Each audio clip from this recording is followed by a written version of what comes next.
As the car sped up Park Lane from the Grosvenor House Hotel, the gunman demanded that the girl in the front seat put on handcuffs. She refused, and both women tried to kick out the car's windows.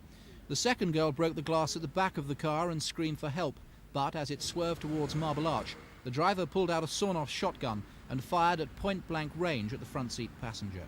He then pulled up here in Hyde Park and pushed the badly wounded girl out.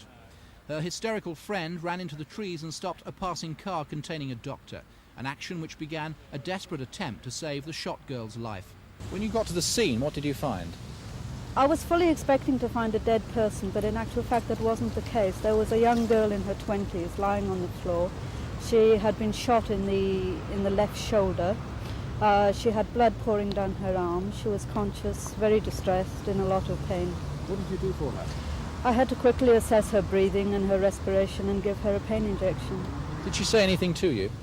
Only that she was very thirsty and that her legs were in pain. An hour and a half later, she died on the operating table in hospital. As the hunt for the killer began at nearby Hyde Park police station, detectives are asking themselves whether this was the same man who had abducted and raped a woman after ramming her car on the M4. In both cases, the attacker was about the same age. Both cars were light-coloured and handcuffs were used in each incident.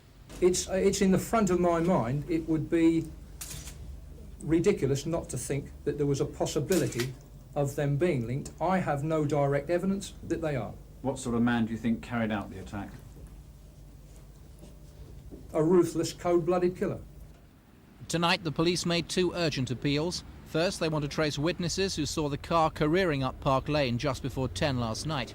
Secondly, and most importantly, they must trace the saloon car. It has a broken rear near-side window and a blood-stained front seat. However, they say that on no account should the man be approached. He is a ruthless killer, armed and extremely dangerous. This is Lindsay Charlton for Thames News.